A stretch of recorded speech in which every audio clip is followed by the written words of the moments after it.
Hey everybody, my name's Josh and welcome to Lemon Blossom Farms. Today's video is going to be about container gardening and how you can grow a bounty of crops in small containers in small spaces like your back porch or even in your backyard. Stay tuned and we're going to show you how to take these 5-gallon buckets and peppers and tomatoes and turn them into a great harvest this year.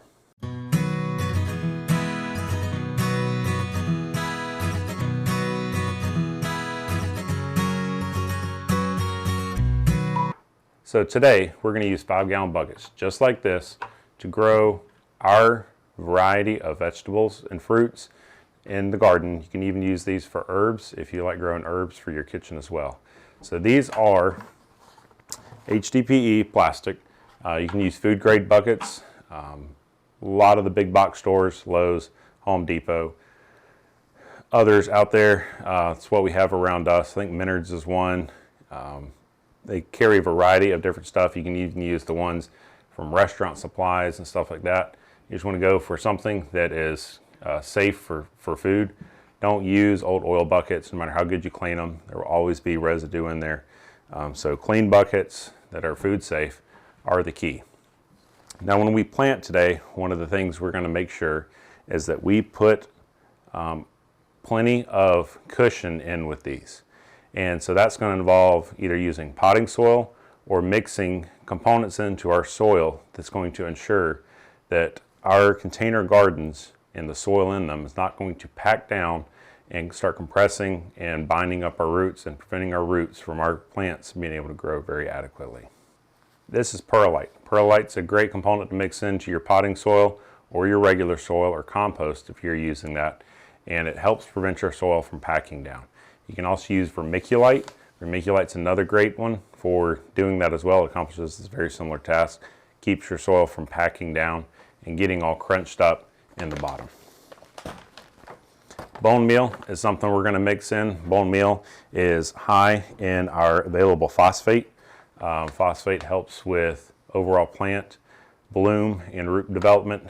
We are not going to focus on a high nitrogen, and that's because we're going to use black cow and mushroom compost today. So that is not going to be something that we're really going to have to focus on is a high nitrogen, because that's already going to be a lot of that available in our soil that we're putting in. Also, we top dress our plants, our buckets, with scrapings from our chicken coop, which are pine shavings and chicken manure. So that's going to be a high nitrogen component as well. So bone meal is what we really focus on. And then after the bone meal sets in, we'll follow up in a few weeks with a liquid fertilizer. We like using Neptune's Harvest. It's another great fertilizer. It's liquid. We mix it in with water, and then we foliar feed, which is the leaf feeding. Also soil feed for the roots as well with that. The last thing we're going to be putting in our soil is just a general organics, all-purpose granular fertilizer. A little bit of this mixed in is going to help give that initial growth for probably the first good 4 weeks or so inside of our pot for those plants in there. That granular fertilizer is long release, slow release, so it's going to last a bit longer in our soil. It's good for extended periods of time. We initially put in granular and then we follow up a lot with liquid fertilizer. We'll also top dress with compost and chicken manure and stuff like that. Once it's broken, give it a little bit of time to break down. Don't put chicken manure hot on your plants, especially if they're sensitive. That is a high ammonia nitrogen component, and that will actually burn your plants and cause issues in your garden. So if you are using it, we dilute ours a lot with pine shavings, which is high carbon. That allows us to apply that very lightly on top, but as a mulch to keep our soil from drying out. So let's get started today. The first thing we're going to do is take our bucket. We're going to drill holes in the bottom. I use a 5/16 bit. A brad bit is what I like because it has a point, keeps my drill bit from walking, which is moving around on the surface. It locks in, drills the hole out, good to go.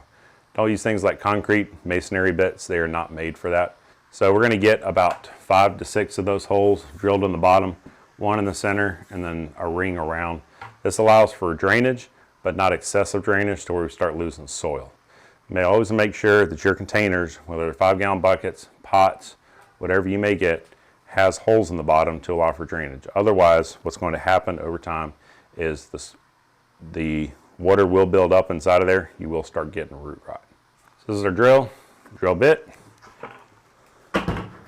Flip over to the bottom. I advise wearing safety glasses. You never know what's going to come out.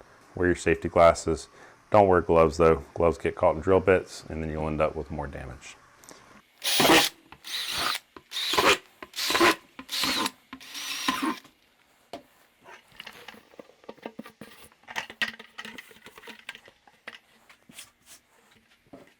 Just like that, we have our holes drilled out.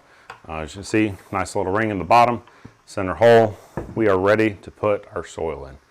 Soil is going to go in to about halfway up into our bucket. We're going to mix in some of our perlite. We're going to put a touch of bone meal in there, and we're going to put a touch of our all-purpose granular fertilizer in there.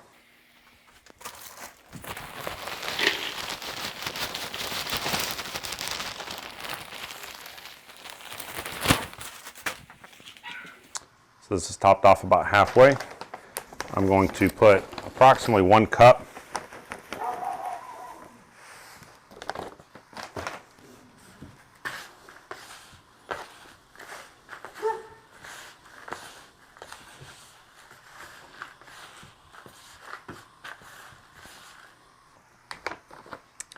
Now we're going to top with maybe a 1/4 cup of this, if not a little bit less. You don't need a lot.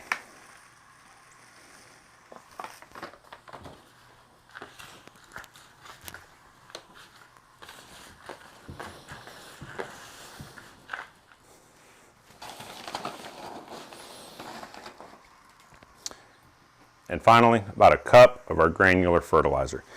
Now our granular fertilizer is an all-purpose fertilizer. It's an equal balance between the NPK ratio.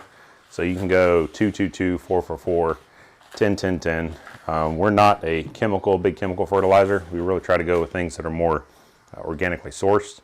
So we do enjoy the Job's all-purpose. This one is balanced 4-4-4. And that is going to help encourage just overall development with the nitrogen, the phosphorus, and the potassium. So that's mixed up in there. We're going to add some more soil on now.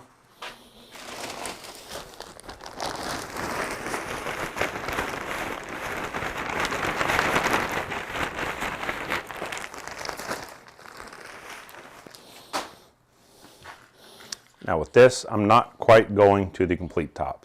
I still have a good 2.5 to 3 inches from the top. I'm going to mix in a little more perlite.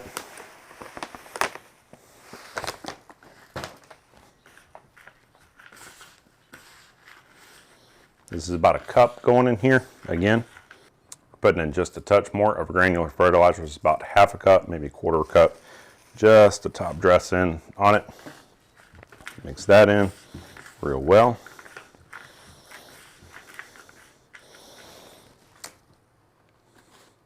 Now for our plants. These are jalapeno plants we grew from seeds. I think these came from Baker Creek. This is not a sponsored video. We just like Baker Creek. We've used them. Got very good results out of them over the years. So I do 2 pepper plants per 5-gallon bucket. So with these peppers are hand holders. They enjoy being close together. They grow real well, and that's mostly because peppers pollinate through air. So as wind blows around, that'll help those peppers pollinate and grow productive fruits.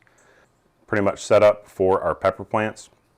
We don't want to top off. I see some people, they'll fill up right up to the edge of their stuff. We don't want to go all the way up to the edge because that's going to give nowhere for water when we do water our stuff to go. So I lower mine down 1 inch or 2. And then what we're going to do now is top off just a little bit with the remaining soil, and that will fill our bucket up to within 1 inch to 1.5 inches of the top edge. Make sure when you plant your plants, these are not fully set so I can pull them back up. Pepper plants need to be planted to where their root system normally is. So take them out, don't pluck leaves, plant them right to where the soil is for your container garden. Tomatoes are a different story. We'll have another video of that coming out, and that talks about how you can plant tomatoes, pluck the bottom couple stem leaves, and you can plant tomatoes very deep in. And tomatoes are a slightly different plant. They go a little bit differently, but these are going to go in until right up to the edge, and that will be where our pepper plants are going to be stable at. All right, recap of what we're using. 5-gallon bucket. I like these because they're a good size for growing peppers and tomatoes. They're not too big, so I can still maneuver them around, pick them up, carry them to a new location if I need to. They're not too small in that I don't have to constantly tend and worry about them during the heat of the summer. They're good for at least a day sitting out, even in hot sun, even if it's more direct sunlight. Next part is going to be soil. We use black cow.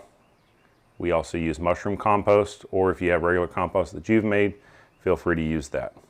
It's going to take about 2/3 to 3/4 of a cubic foot of that soil to fill up the majority of your 5-gallon buckets. If you're not using potting soil, you'll need to amend that with the perlite or vermiculite. We also add in a little bit of our bone meal, about 1/4 of a cup, and then we'll end up using just over a full cup of our all-purpose fertilizer. We've planted our plants. We are now going to take them outside, water them very well, probably a good 1/2 gallon of water inside of this, and then past that, it's just letting them go.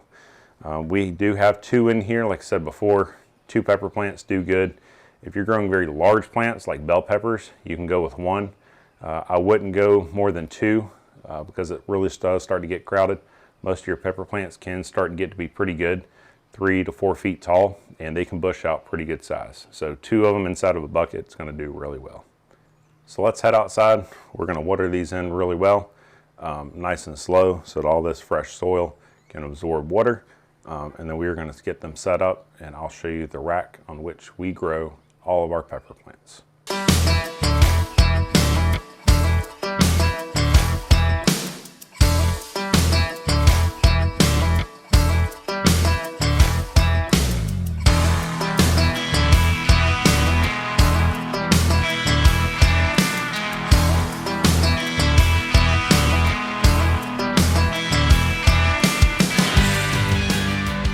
Well, look what I found out here. Kim's joining me out in the garden today. And Luke, you gonna look and say hi? And we have little Lucy here. Hi. And so we're going to be watering our bucket that I just finished up with. Light layer of water on it. Baby peppers. Are those jalapenos? Those are jalapenos. So when it comes to pepper plants, a couple things to make sure is they don't need to be heavily watered, but they do need a fairly regular deep watering. Depends upon your climate. For us, where it's really warm, probably close to, what would you say, once every 3 days? Every 3 days or so, yeah. Container gardens are a little more prone to drying out because it's a smaller soil. It is exposed to more sun. We alleviate that by putting the mulch on the top, and then back here I've also set up drip irrigation. We have 1 gallon per hour drippers. We'll run for about 45 minutes, 3 or so times a week, or every 3 days or so. As it gets hotter, we might have to bump that up a little bit more, but our soil is really good for retaining moisture, so it does pretty good with that.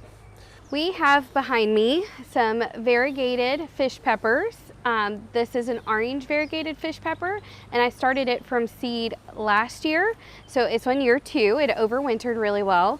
It's a little bit spicy. And then behind us, we have some mixtures. I have some Thai chilies, and I also have some Tabasco peppers. These are a type of jalapeno back here. It's a hybrid variety called Spicy Slicer. It's a pretty thick walled jalapeno, and it's also in its 2nd year. Actually, I think almost all of these back here are on their 2nd year for us. This is a poblano. This one's actually on its 3rd year. I have some roasted red peppers, which are gonna be really, really nice. They're a thinner walled, kind of like the giant Marconi. They're very sweet. They are good for straight eating, like a solid pepper cut up. I like to actually roast them, like it's in the name. And I'll also slice them up and put them in a freezer bag to throw into things like omelets or any meals that I'm cooking that call for red peppers. And then this big bush right behind me, this one is a rose con pollo back here, and it's not really putting much out yet. You're starting to see a few little flowers. It has always been one of our later blooming peppers and setting peppers, but it does go late into the season, and it's probably my favorite flavor-wise, profile-wise. So here we have some Thai chili starting to come in. They are just now starting to set. I have some Tabascos that are back behind us over here, and there's a couple of those bushes right there. And then we have lots of babies down here on the bottom that are ones that Josh and I transplanted a few weeks back when they were ready to go out. So this pepper right behind me that we planted out a couple weeks ago is a habanada. It is probably my second favorite variety. It is that tropical fruity taste that you get with a habanero without any of the heat. It's completely sweet and just kind of an unusual flavor. I use that in place of bell peppers in a lot of our recipes, and it turns out really nicely, especially omelets. Omelets is very good paired with like a feta type cheese. It just gives a great flavor profile. So we have several different types of varieties of peppers back behind us. We are growing a lot more jalapenos this year, as I'm sure Josh shared with you earlier. We use the jalapenos more for pickling purposes, like with cowboy candy and things like that, canning purposes, and then of course in salsas and things on that along that line. I'm not a big straight jalapeno person. I don't really like a lot of spicy, and neither do the girls, but the way that we do our cowboy candy ends up mellowing out the flavor, the heat a little bit. So with our pepper plants, we put them in what I call our pepper racks. Now, in all fairness, there's tomatoes here too, and we will eventually start putting some tomatoes in there, but tomatoes usually get pretty big. So we are going to keep our peppers in here for right now. Most of ours get to be a little bit larger than this right here. They'll be about 2 to 3 foot tall. Some of them get up to maybe 4, like our bell peppers down there. But for the most part, our peppers stay about 3 foot in their size. So these racks, the base rack puts us at about 2 feet off the ground, and our back rack puts us at about 2.5 to 3 feet. So that allows us to have easy access to both while still getting them up off the ground and having them in kind of a fairly presentable style. Now keep an eye out. We are going to have a build video of these racks coming up soon. So these racks are very easy to build. They're made out of pressure treated 2x4s. I cut them to fairly standard sizes. I try to aim for 1 foot to 1.5 foot lengths. And so that way they're easy to build. All it is 2x4s and 2.5-inch screws. They make for some amazing racks that are going to last you a long time. In addition to that, I've put a drip irrigation system in on here. We have a 1/2-inch line that runs down the center of our racks, and then off of that, our 1/4-inch line taps off. I run 1 gallon per hour drippers on these into the buckets, and that allows those buckets to fill up fairly quickly, but not overly so that they just kind of splurge out in the soil. The water doesn't soak into the soil well. So to recap, today we talked about planting peppers, container gardening, and then how once your containers are outside and rolling, best way to take care of them. And hopefully we've got you guys really excited about growing some types of peppers, some new types of peppers to add to your culinary uses in the kitchen. And that this method is really easy, convenient. You can control what's going on with your peppers a little bit better, and certainly there's a lot of accessibility with this method. So yeah, we like container gardening a lot. Like I said, our peppers do really good in there. If we ever need to move them for any reason, it's easy to put them over into the shop. If you're in an area prone to freezes, they're really useful for that. If you've gotten any value out of this, I'd really appreciate if you guys could hit that like button, drop a comment down below. Tell us, what is your favorite pepper to eat, and then what is your favorite plant to grow in a container garden? In the comments below, leave some of your favorite recipes for spicy and sweet peppers, and I'd love to read those. So that about wraps it up for this video. Again, thanks for watching. Stay tuned. We have a lot more content coming out about the garden. We're rolling into springtime for most of the country. Everyone's getting their stuff out and going. So here on this channel, we're going to really focus on getting you guys started in your backyard, how to get self-sufficient, how to get productive with all of your stuff. That's all I have. So until the next video, hope your garden's growing well.